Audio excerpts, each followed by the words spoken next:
Good morning, everyone. My name's Helen McIntosh, and I'm the president of the South East London Chamber of Commerce. I'm delighted that you're all with us, and we as a chamber are so excited to have our first presentation from Digital Greenwich Connect, who are our latest strategic partner.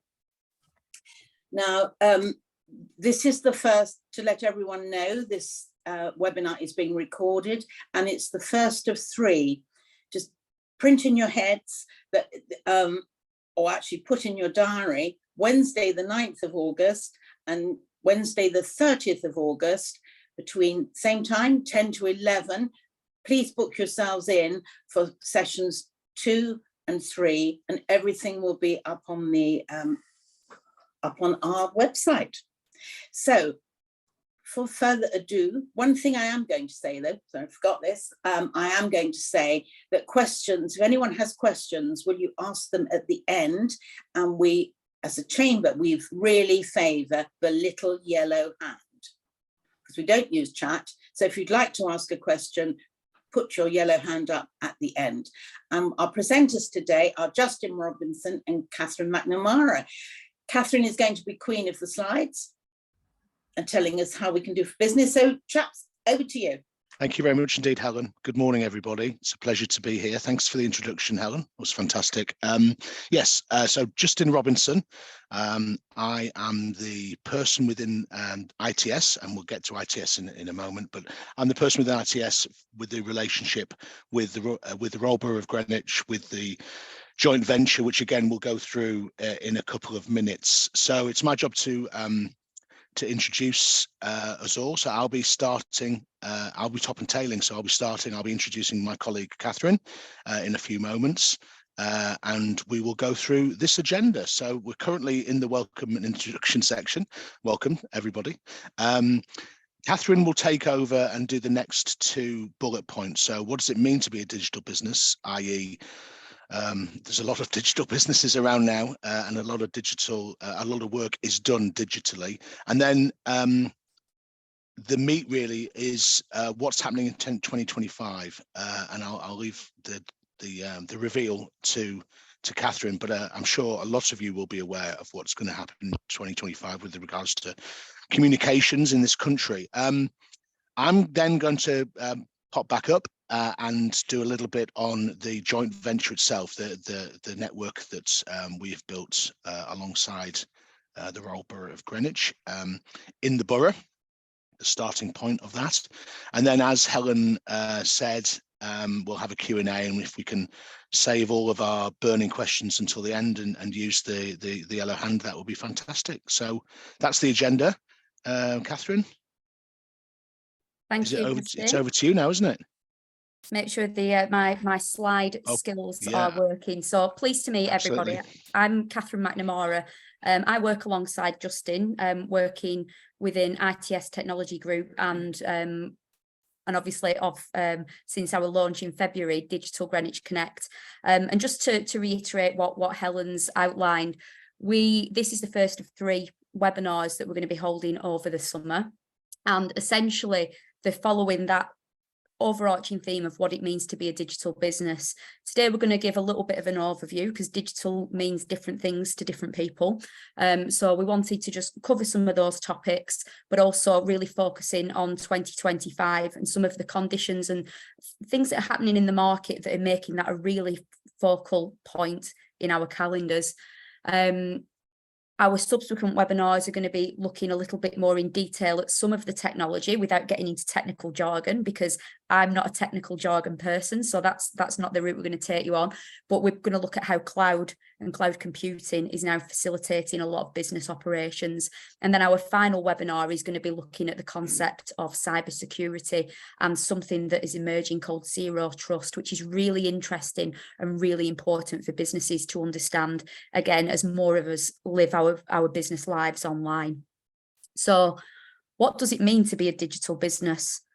So I was shared this slide, which was quite interesting. I'm always a fan of a cartoon, but essentially it's something that is touching most businesses A lot of businesses are using it to a greater or lesser extent in terms of digital, what it means, being online, different channels, social media, having a website. But actually, if you ask 10 different people what digital means to them, you'll probably get 10 different answers.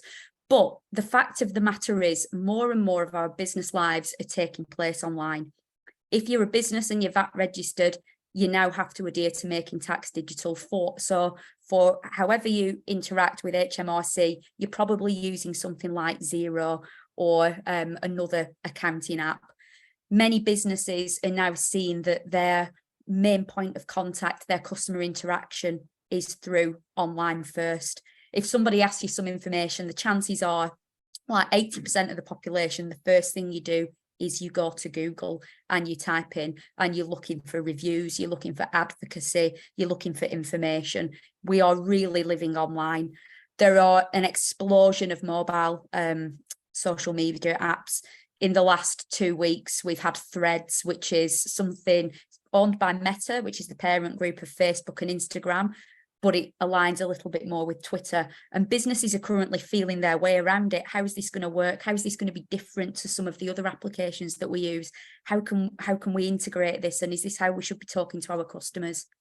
All the way through to electric vehicles and the fact that they have to be connected. And there's a vital connection point in terms of how that is rolling through our society and how people are making that transition from kind of the traditional dirty fuel to obviously cleaner alternatives. But the core thing is they are all underpinned by a digital connection. And that is a key area that we are moving through to. Now, Gartner, I think we've all probably heard of Gartner. I'd hope so anyway. Gartner have spent millions upon millions, obviously, looking at what the impact of digital is on business. And some of that is about the lens, the digital lens of the human being. So the fact that individually we are more connected, we're building digital footprints. And actually, what's the opportunity because of that digital footprint? What about interaction? What about the fact that your customers, as I've just alluded to, their first port of call might be, I need to speak to customer services. I might go to Twitter first. I might have more luck there. I might go to a review site.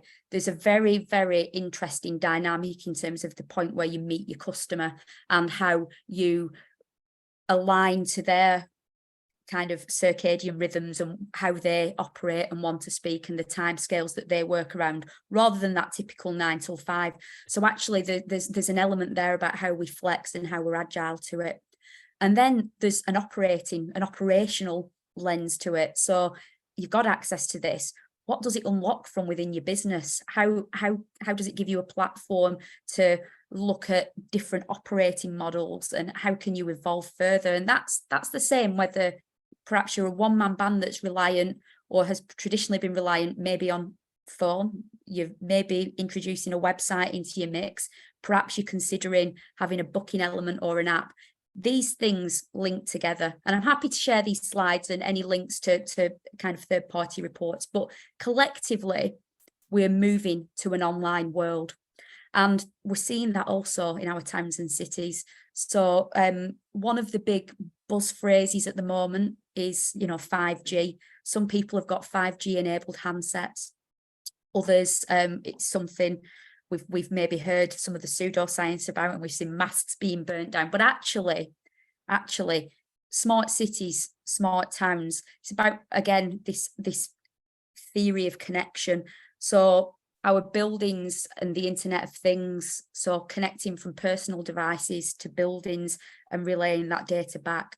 Smarter ways of working, so ensuring that the commuting, you've got an unbelievable connection if you're trying to get to the office. And if you're at the office, how do you have the same experience as this person working from home, and vice versa? It's being driven by a number of different angles now, but these are, and the Royal Borough of Greenwich is no different. They've got the autonomous vehicle test bed, one of the kind of first in the country. So a lot going on in this area, and this is where we're going to be starting to see more and more development over the next kind of 5 years. But there are some things that are driving towards those dates, and I think this is where we wanted to touch on some of those now. So 2025, it doesn't seem so far away now. So I've worked in the tech and telecoms industry since 2007, and we heard mumblings of this back then, that actually BT Openreach were going to be switching off their copper network. And since those heady days, more and more of us have gone online, from dial-up internet through to being able to stream amazing films in super sharp quality. The connectivity and the data that we consume has been massive, and that has coincided with obviously fibre and the uptake of connectivity across our country. Just wanted to show you a little bit about that, how that's grown. Anybody that was at our launch event earlier in the year will have seen this slide presented, but if you think about what you have for your home broadband now, let alone what you have for your kind of business connectivity needs, if you look at 2012 and what 10 megabits, that was essentially what our activity required. And then you look at the growth of it over the last kind of 10 years and where that's looking to get to in 2027, because the amount that we're pushing, the amount of data, the requirements of the connected devices, connected people, connected buildings, this is all driving towards us needing that additional bandwidth. And that's reflected in the coverage across the UK. So again, if you look at 2016, fibre to the premises, that means a fibre connection going directly into your building. Look at how that's grown, and look at the government stats heading towards 2030. So what is driving some of this? What is driving the uptake and heading towards that date in 2030, alongside obviously our bandwidth requirements? It's the fact that we're switching the copper network off. So this year, our PSTN copper network that we all know and love, which was the original being able to make phone calls, it's 150 years old. It's not fit for purpose anymore. It's an aging network. And last year, something called Stop Sale started on it, and that meant no more technology related to that it was brought in certain areas. As of September, so in 2 months' time, anywhere across the UK, that is being chopped off. So essentially, as of 2025, copper services become obsolete, and there is still a number of businesses that connect into those, and citizens as well. But it's important. We feel it's important from an industry perspective, because it feels like it's been spoken about in the industry and has been probably, as I say, for the last 10, 15 years. But the reality of the situation is this is happening now in the next 18 to 24 months. And do businesses know as much as they should? Do their customers know as much as they should, in terms of, this isn't just about a business. There's businesses that then communicate with customers, and customers are going to be impacted by this as well.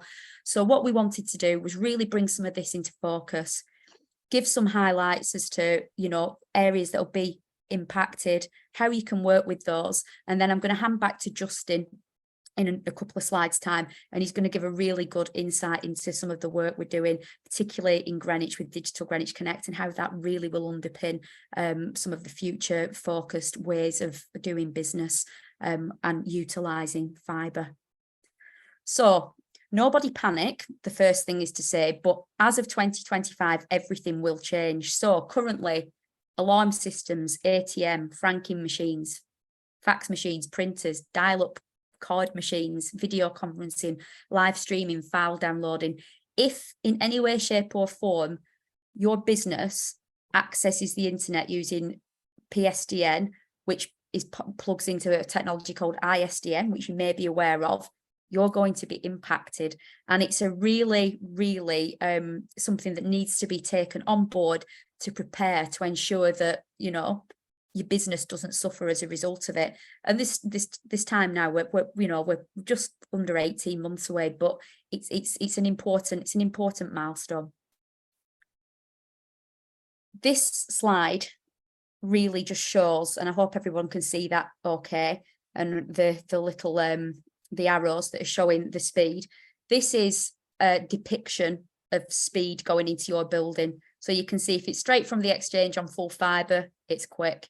If it's from the exchange to a street cabinet, it's quick. But once it passes over to this copper cable, it goes to it really does slow down. And part of our role is to educate and inform in terms of how you can take that transition and go from this old technology and those technologies that are going to be impacted through to this new technology. So what do you need to do? I think the first thing to say is don't panic. As we've said previously, you've got regional tech partners and, you know, and really great resources such as the Chamber that can help really develop and work through this this transition. And there's advice there if you need it. The other thing is to really think about your business and what is it that your business needs. Do you need telephone lines? Have you got a split in work staff from remote to office and a combination of the two? And how many people at any point in time are going to be accessing different services? So what broadband speed and bandwidth do you require? Because it's not one size fits all. We hear some people that refer to, you know, I've got this as a potential package and it's so much cheaper, but the moment you put more than 10 people trying to feed into it, it falls over, it doesn't work. So it's understanding really what is suitable to the requirements of your business, and speak to someone that can tell you what your options are, because there are a number of technologies out there. We've obviously talked about fibre, and that's kind of the underlying infrastructure that all of this lives on top of, but there's various other technologies that can overlay onto that, and obviously we've got 5G coming down the pipe as well. But essentially we've got an inflection point. We've got that more fibre is being built to cope with bandwidth, and even down to me having to get rid of my trusty Apple Mac because it just wouldn't work if I was trying to get on a Teams call. And I spoke to my IT company and they said this laptop, despite being 4 years old, was not built to cope with multiple Teams calls every day and the sheer volume of data that we have seen dial up in the last kind of 2-3 years. And it's about understanding some of those requirements, some of those drawbacks, and being in a place where you can get some advice for those questions. So hopefully that gives you a little bit of an idea of why 2025 is so important. I think the things to remember are growing in bandwidth and requirements, whatever the size of business and whatever the, you know, what is your customer looking for? How are they looking to interact with you rather than how are you trying to interact with them? And then secondly, we've got this big date, which is going to be somebody flicking the red switch and us needing to think about how we cope and we work with our networks moving forward. So I'm going to hand over to Justin now, who's going to give you an overview to some of the great work that's taking place across the Royal Borough of Greenwich with our Digital Greenwich Connect network. So Justin, over to you. Brilliant. I think one thing, I know we said we weren't going to use technical jargon, but I think one thing to highlight there is that the older solutions, the broadband, the ADSL, the copper broadband that we had originally, and then what you just described there, the fiber to the cabinet solution, which has copper as its kind of final few feet, that's asynchronous. So you get more download than you get upload. So classically on an ADSL, it would be 1 meg upload, 10 meg download, and then fiber to the cabinet would be 10 meg upload with a 40 meg download, or 80 meg download with a 20 meg upload. But as Catherine just alluded to, the amount of data that we're pushing up now, i.e. video, Teams calls, information you're uploading into the cloud or into an application like a tax system, it's flipped. We're doing more pushing up now, or as much pushing up as we are downloading, and that was never the case before. You know, we would download a brochure website about a plumber and we'd give the plumber a call. Now it is the other way around. So that's where full fiber really comes into its own, because full fiber is synchronous, not asynchronous. Synchronous, the same amount of upload as you get download. So if it's a 100 meg circuit, you'll get 100 up and 100 down. So, you know, that's one of the main plus points of fiber. Can we flip the slide, Catherine. And I think we're going to go straight into a video, Justin. That's it. Brilliant. So did we get sound in the end? If we didn't, but it's about 50 seconds, guys. Oh yes, we are. Fantastic. I'll show up.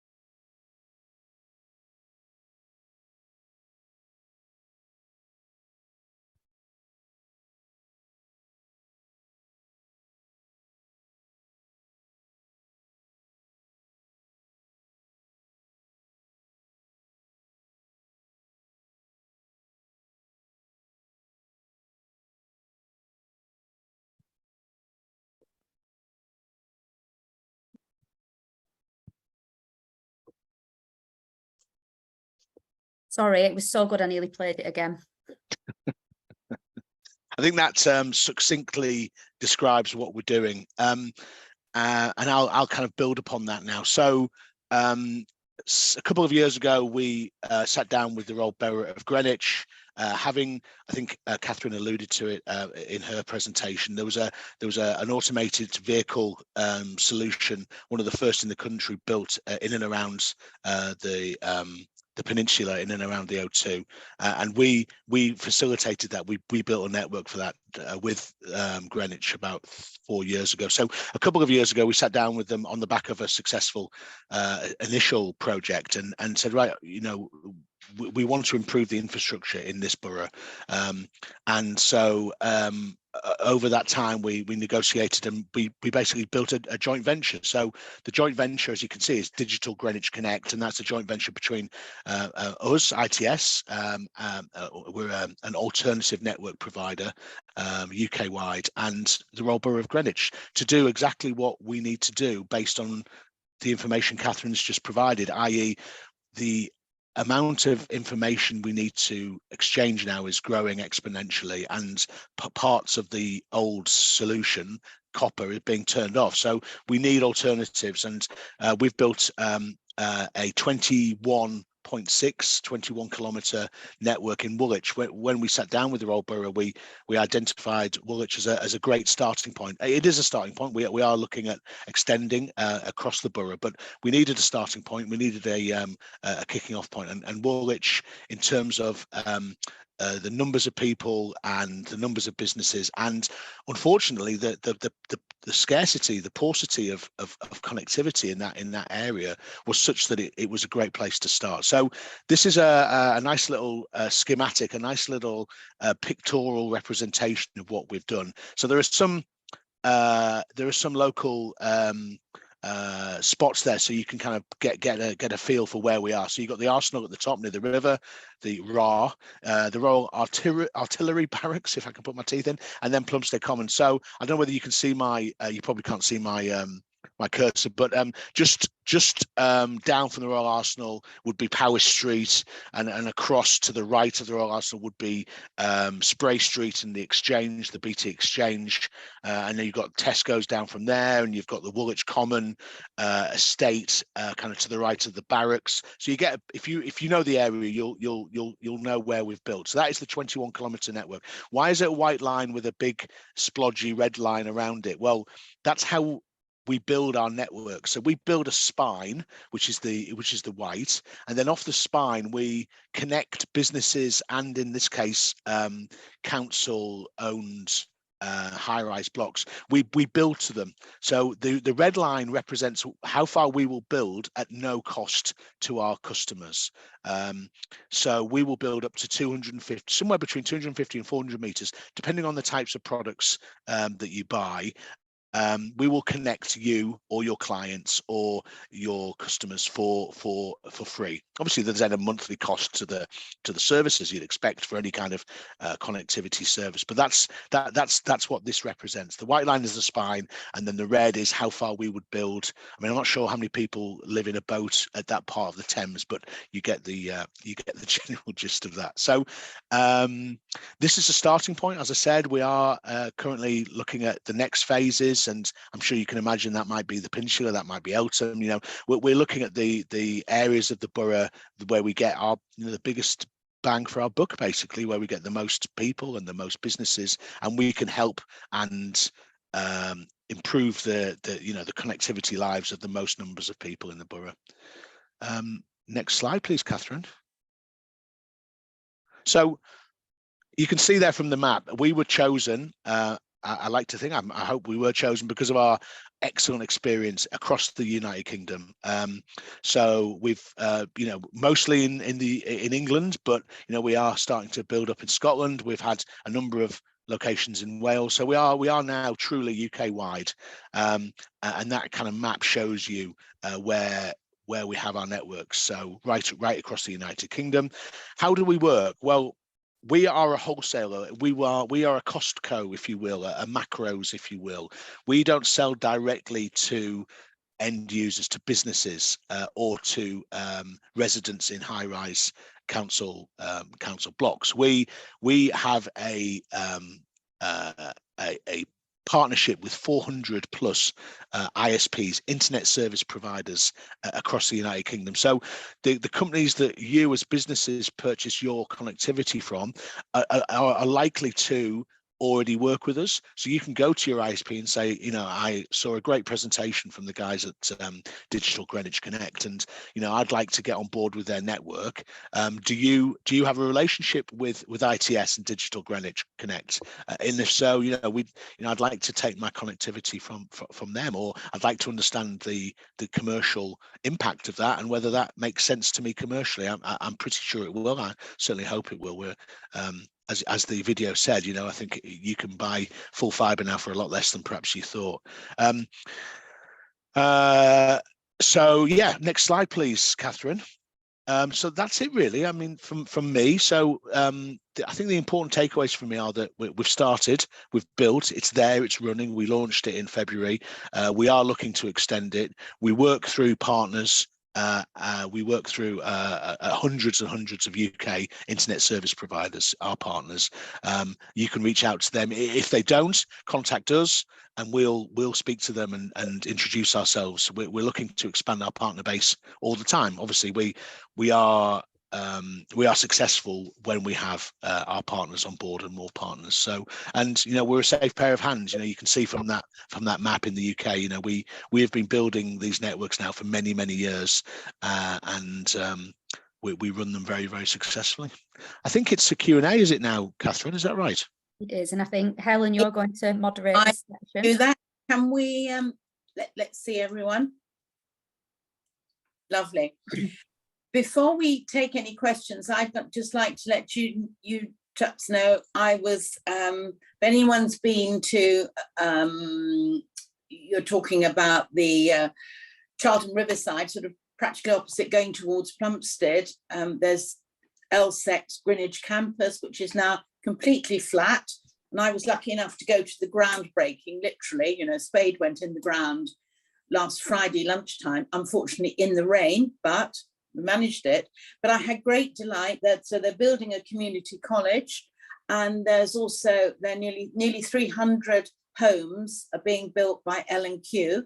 And I had great delight in telling them that they'll be getting the cable, L&Q, for their homes. And also LSEC are over the moon because of this fast fiber that's going into the new site. They will be teaching green skills. Everything they're doing now, is in the green technology. So that's hot off the press. I'm so pleased I've shared. Now, I haven't seen any yellow hands.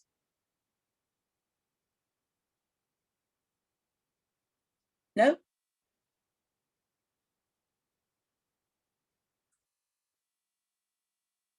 Is no one? No, do we have no questions? Oh, Trevor Dorling. Hello, Helen. Thank you, Justin and Catherine. I mean, there's a couple of things I just wanted to comment, really, as there weren't any questions. I mean, I think the first to say that some people on the call will know me and know I wear a number of hats. So I was involved on the council side, Greenwich Council side, in the selection of ITS, and I'm also managing director of DG Cities. And just one thing I do quickly want to say is that the JV is a corporate JV, hence the formation of a new company, and represents an equal investment by DG Cities and ITS. And therefore the joint venture is DG Cities, which is and ITS, which is an important distinction. And the council selected ITS after a very extensive process, and a very thorough process, which actually took place sort of during COVID and probably lasted 2 years. And that's important too. And we believe that as a council, we believe we've ended up with the best possible partner following that very rigorous and robust selection process, not least, as just been indicated, based upon their track record of delivering fibre. And one of the pleasing things is that the first phase, that map that you saw, was delivered on time, slightly under budget, which has given everybody a great deal of confidence that indeed they made the right selection. This joint venture, I mean, it's an important point to make also that the joint venture is a commercial joint venture. So although which operates commercially, but nonetheless, the reason the council entered into this was because it felt that it needed to intervene more directly to ensure that the borough was well served by fibre for all the reasons that Catherine and Justin has outlined. And I suppose it's a sort of plea, and Helen does a magnificent job really of talking up the joint venture, that for the council and for DG Cities and for ITS, having made this investment, we've done it for a reason, and that is to ensure that Greenwich has a competitive edge when it comes to business growth, attracting businesses, helping current businesses exist, and also to ensure that our residents have a good access. And the first thing that's happened is that I think there's 173 blocks in Woolwich which are now fibred up completely, which is no small achievement, because that's important, because people want to use want to use the broadband, want to kind of very good connections for all sorts of reasons, for entertainment, for schooling, for so on. But also many people work from home as well, more than ever before. And if we're going to give people the sort of tools to enable them to do that, to succeed, then fibre is a really important part of that. So I suppose my plea is really on the back really of Helen and Justin's, and they do it better than I do really, which is this only kind of has the impact that we want it to have if people actually take up the services that are on offer. Now, it's not a free service, it's a commercial service, it's a very competitive service, and that's what ITS do for the joint venture, is manage that side of things, as well as putting the fibre into the ground. So I mean, I would hope that, I mean, Helen definitely and the Chamber definitely are advocates of this, the council is advocates of this, and I'd hope really that you colleagues and people that you work with are also sort of advocates of what we're trying to do here, in the interests of businesses and the interests of the borough. Excellent, thank you, Trevor. And if I can just say, our websites are always in progress, and ours is being, the front end of our website is being altered at the moment, and we will ensure that all the information and everything will be up on the the website, and we will be we'll put the slides on the website. And I did like the little film, so we'll get that on our little YouTube channel, I think. Yeah, I want to just follow up on one thing that Trevor said with regards to the blocks. We call them MDUs, multi-dwelling units, acronyms. They're terrible, aren't they? But one statistic I saw recently so we used a partner for that as well, a partner called Fourth Utility, who I'd very much like to give a name check to, because they're fantastic and they do a lot of great work, as Trevor said. But the population in these high-rise blocks went from the bottom 2% of connectivity in the country, i.e.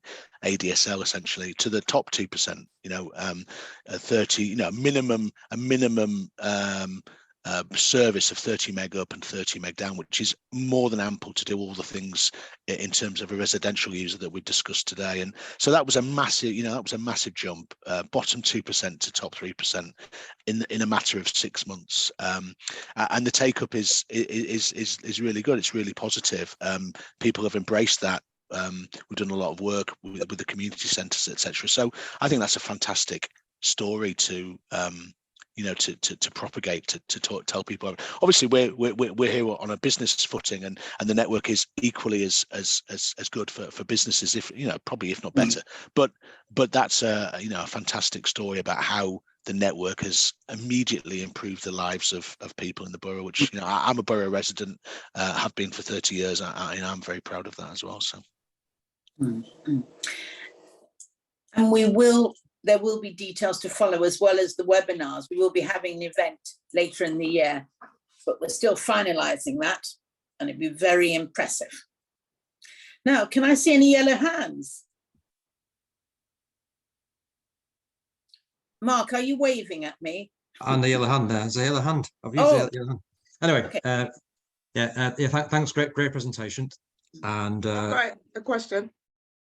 Sorry. Eunice, can you just wait? Sorry, I thought everyone was going to put their little yellow hands as opposed to the waving. I did. Sorry. Let's take Mark first. Mark sits on our board, Crystal Associates, and he's our green guru. Mark, then Eunice. And I did have a yellow hand, and so Warren's got a yellow hand as well. But if don't know, you can see. Anyway, okay, sorry. Yeah. Thanks for the presentation. A couple of things. You mentioned obviously the 2025 switch off. Which are the kind of the areas, kind of the hotspots which will be most affected in kind of Greenwich? Is there a kind of, I guess another question is where is next? And I guess I've noticed that Brankeacher is on the call. Helen mentioned LSEC, and Brankeacher is from Shooters Hill, Sixth Form College, and in the digital team. And I just wondered whether how much ITS is engaging. I'm sure obviously you engage with LSEC, with the kind of the local kind of colleges and around obviously kind of digital skills, because there's certainly obviously a keenness, and certainly from Brankeacher, I would say, from Shooters Hill and LSEC, to how can they get involved, and obviously this is a great talk, and I'm sure if you did it to some of the students, they'd be really excited about it. And both Shooters Hill and LSEC are part of this local London Green Digital Skills Project, so which goes all the way up to Enfield. So it'd be great if ITS could get involved in that in some shape or form. Brilliant. Justin, well, I was going to say, Catherine, do you want to take that one, or? Yeah, I mean, just in terms of the switch off and which exchanges will be impacted and when in the borough, I couldn't answer that question in terms of the key dates. Obviously, as of September this year, there'll be no new services sold across any of them. So that is a kind of a line in the sand. There will be no services sold beyond then. In terms of the phase out, I think we're still waiting for some information through Openreach as to is it a switch off in, or is it on a particular date? But what we can do, Mark, it's a really good question, and I think that'd be a really good resource if we can get that information and share that, and perhaps have that as part of a resource, Helen, maybe, that can sit on the chamber site and also on our own website as well. Perfect. No problems there. And getting back to colleges before we go on to Eunice, then Warren, LSEC have got an advantage because they haven't got a college at the moment. It's just, the spade went in the ground last week, but it was the huge difference it's going to make as well to the L&Q residents, and they didn't know that. That was lovely. So, Eunice. Part of my question has been answered anyway, but also I wanted to know, within Woolwich, is it completely then fibered up now? Within Woolwich, or are there other areas? Woolwich Town Centre, yes, absolutely. So essentially, SE18 as a postcode is fibered. So as I mentioned, the spine has been built. So you may know. Can we go back on a couple of slides, Catherine? Can we go back to the map?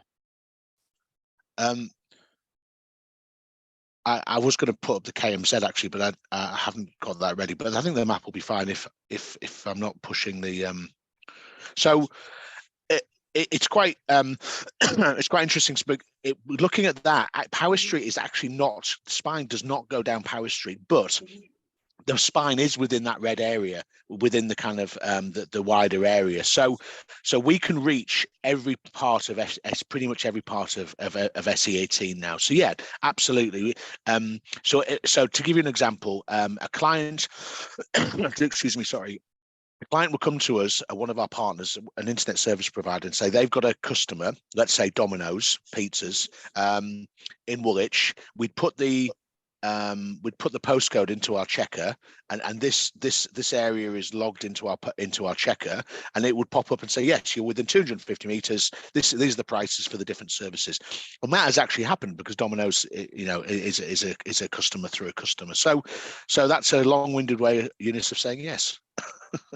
And my other question is that if you're on a contract with another service provider and you're still on the analog digital, network, but your contract runs beyond 2025, maybe you have a 3, 4, 5 year contract, then what happens? Well, I would always recommend that people talk to the party they're contracted with and understand what services they have. They will have an alternative for you. If it's BT, they certainly will. But other ISPs, Sky, TalkTalk, all the Virgin, all of those kind of guys that do a lot of business to consumer already have fiber solutions. Now, if you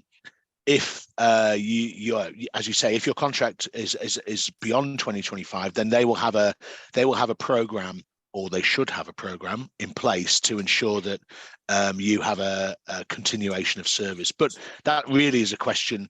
I'm talking in generic terms there, Eunice. So that is a question you would definitely put to the party you're contracted with. But as I said, pretty much all of them, no, I think it's unfair to say all of them have an alternative already that they can access, whether they purchase it through us or through other similar businesses.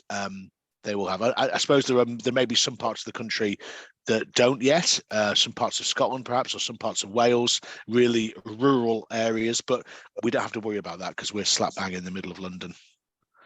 Thank you. Does that answer your question? It does, yes. Cool. Although I've got one more, actually. No, please fire away. More the merrier. I just wanted to know also, obviously we're a small, medium-sized business in Greenwich. And I know there are a lot of other smaller businesses, and I'm not sure that they're aware of, this digital move over in 2025. And what is, what's happening in terms of bringing that awareness to these smaller businesses? It's a good question. I mean, this is certainly, I mean, BT, this is a BT decision and a BT project, and so the onus is on them to propagate this information. We're doing our best because we have alternatives. So we're using the medium of the Chamber and the medium of Greenwich Connects, Warren's the organisation, the networking that Warren does, and various other conduits to really talk about this. But we can only do what we can do. The onus is on others to extend it. And this is part of that. And no one is suggesting that this is kind of the be all and end all in terms of information. We hope this is a kicking off point, a starting off point for people to Google and to search and to look at what's going on and where it happens.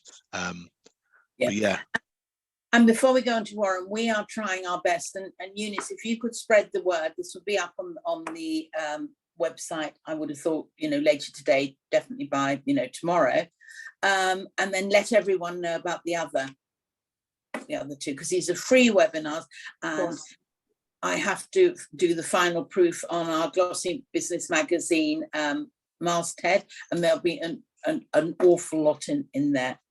Definitely, we'll do.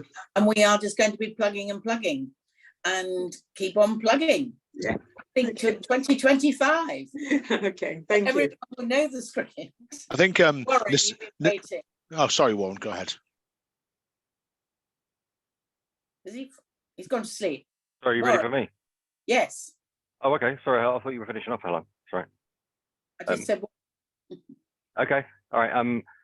Yeah, I did publish this on our LinkedIn group anyway, so I'm not sure anybody here from Greenwich Connect, but anyway, that wasn't my question. I've spoken to Justin before about this, so it was just a catch up, really, sort of in the more public domain about Thameside Studios, and obviously we've got 500 units there now, and over sort of 600 people down on the River of Thames.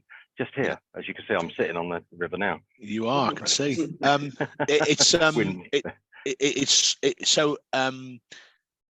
What's the, yeah, I mean, I am pushing internally. So what I'm pushing for is a couple of areas, Thameside being one, and the RA being the other, where we can go in and really compete with the incumbents. So what we're building up to, Warren, is that, you know, there's a lot of incumbency in Woolwich now. The BT, obviously, Virgin, and various other network organizations, network companies have built and are building, and so it's a very competitive, or it's becoming more and more competitive, which is fantastic for the local population, because competition drives down prices, and everyone gets, you know, all boats rise, if you will. So yes, I'm working on it. It's not gone away. I need to get our internal product management team to come to the party and work with us. So yeah, it's on its way. It's perhaps not going as fast as you or I would like, but yeah, we're coming. We're coming, Warren. We're on our way. I don't know if you've spoken to the office, but maybe worth doing a little presentation at the studios. We've got an education space there. I would love to. If you can, I haven't spoken to the office. If you could introduce me to someone there, that would be wonderful. May I intervene? The chamber, we are based on the same site. We'll do that. We'll get it sorted out, because we actually, not everyone does subscribe to the you know, the current provider, which is actually only, it hasn't been that long that they've been there, because it was terrible connectivity, you know, on the site, because there had been you know, it was always a business site, no residential development, so no good connectivity. But we'll happily, you know, pull that one, because you know, we could gain as well from that. Okay, so I'll take that one over, Warren. Shall we go to Charles, then Nico? Charles, we can't see you, Charles.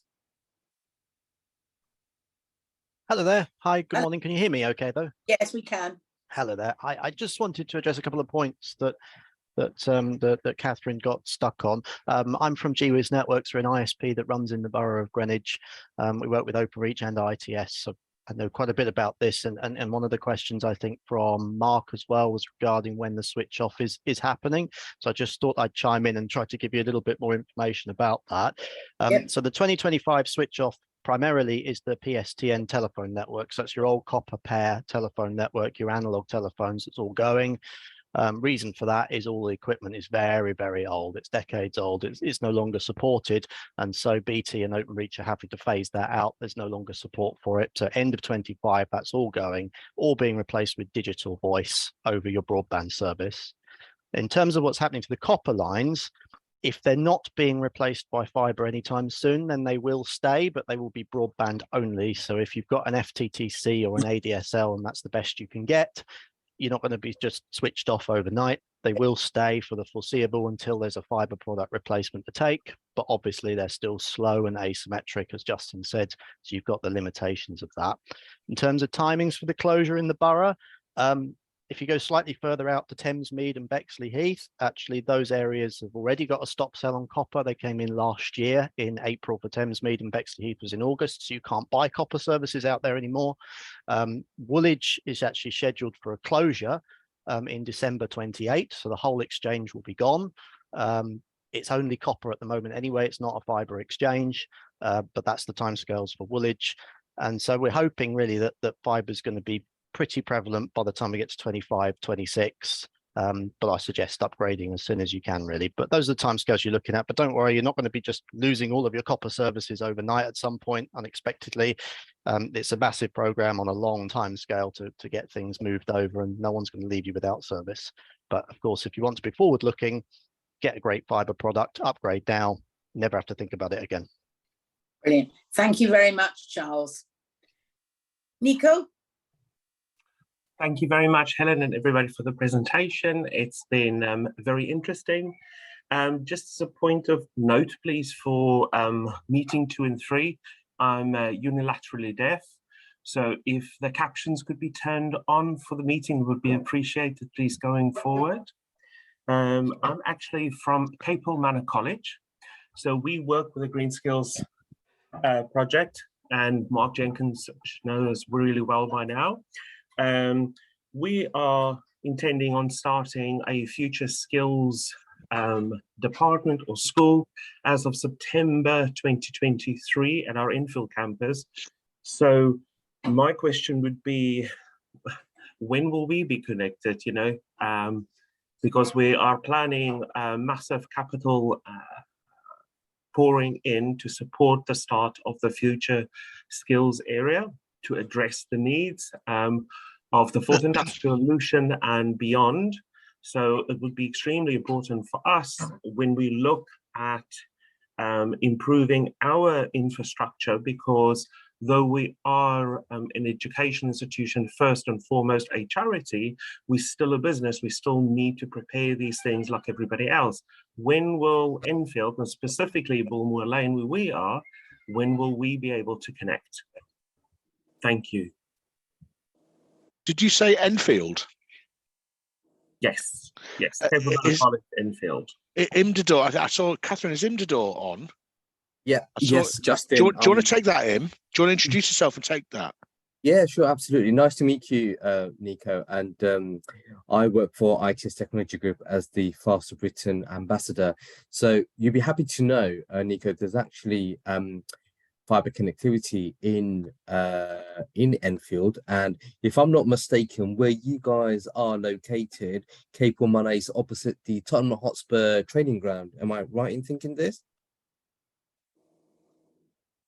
It depends on how you look at it. They're rather to the back of us, a bit on the back of us, but yeah, close enough. Yeah, I'm pretty sure we've got network down there, and I can take this offline and kind of help you with that. But yeah, no, we do have a network in Enfield. I actually live in Enfield, so I know exactly where you guys are and can support you with this conversation. So yeah, happy to take this offline and happy to support you. We do have a network in Enfield, and if you're looking for connectivity, we can definitely kind of progress that conversation and make it happen. But in terms of fibre connectivity, I should say it's not just Enfield. From an ITS point of view, we've got footprint in pretty much, I believe, 28 of the London boroughs out of the 32. So we have a huge footprint in London. And as for the Green Schools conversation, I think it's really amazing that you guys are involved, because I think it's definitely green technology, green schools, much needed in Enfield from a local resident and from an SCE point of view. So yeah, happy to kind of, after this conversation, happy to kind of get your details, Nico, and support you with that chat. Okay, Nico, are you happy if we pass on your details to him? That's perfectly correct. Thank you, Helen. And just the last, sorry. Carry on, sorry, carry on. I just wanted to ask, the recording and the slides that Catherine said that we could have, how will that be made? Will it be emailed out to us, a link, or do we have to go anywhere specifically to download them?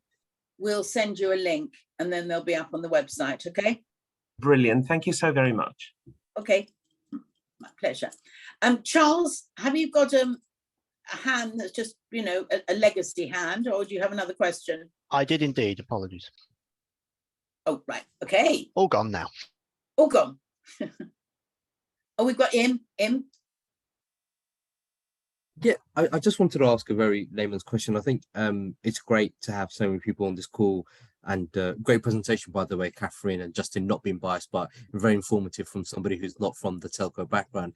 But one question I had was more around the the capability element of it. I understand that there's various sectors which are changing. Landscape of the business community is changing around London.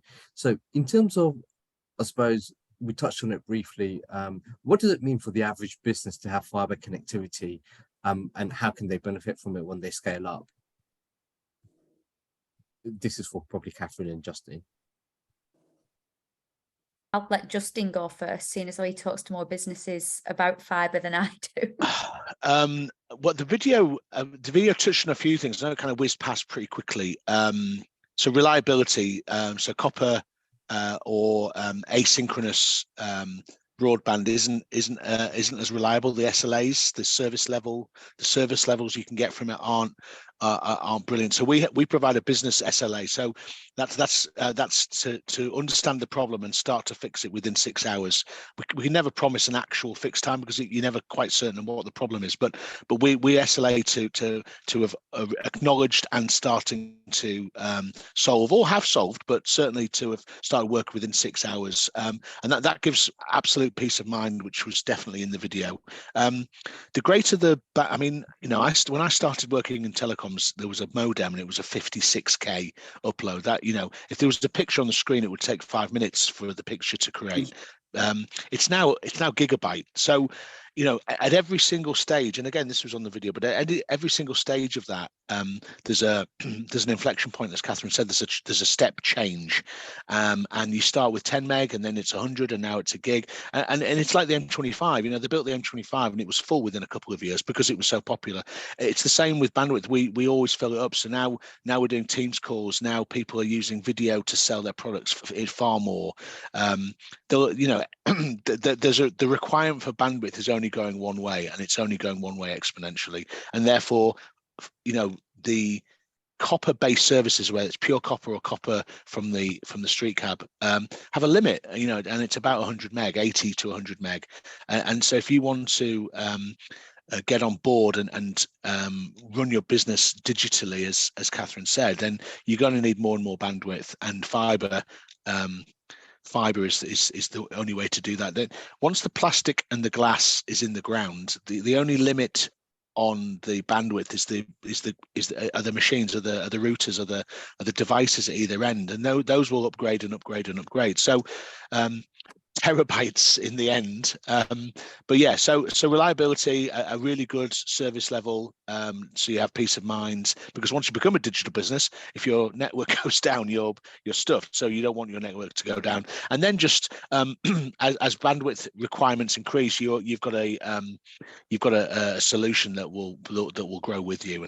and costs are going down all the time, and bandwidth is going up all the time. I mean, that's two off the top of my head, Catherine. I don't know whether you want to expand on that.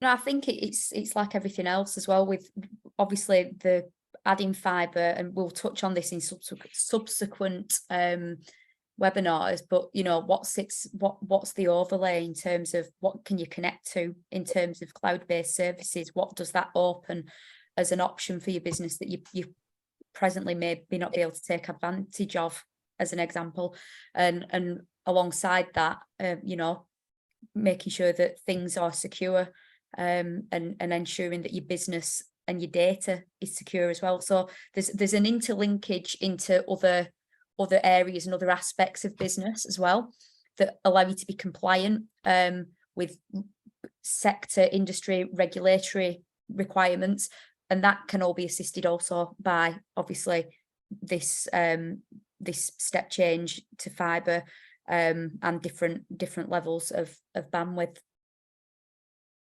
Thank you both for answering that question. I've just got one passing comment. I'll say great presentation, great presentation slides as well. I'll say this fits really well. I'm just putting my public sector hat on as well. This fits really, really well with inward investment. So when large organizations look to locate in London, just a comment, I think it's a great to have that fiber connectivity there ready to go, basically. So yeah. Excellent. Well, we're just running over just a little bit, but I'd like to thank everyone. This has been such an interesting, excellent presentation. All the slides, the video and everything will be up on the website. And I want everyone to, hopefully you've all got it logged in your heads. Part 2 is on Wednesday, the 9th of August, and part 3 is on the 30th of August. And we will, to book in, just go onto our website, but we'll send you links for that later. And I'd like to just give a little plug that the Chamber, we had to cancel our barbecue last week at the Clarendon Hotel because this, actually they're on full fibre, they had a terrible time, they had a gas leak and they were out of business for 3 days and they had to relocate all their 217 residents that were staying. But we are back at the Clarendon on Thursday, the 24th of August, and I hope everyone will book into that. It's going to be a great day. But we will be able to talk about fast fibre because we will have had 2 of the presentations by then. So if I can thank everyone and see you on the 9th of August. Thanks, Helen.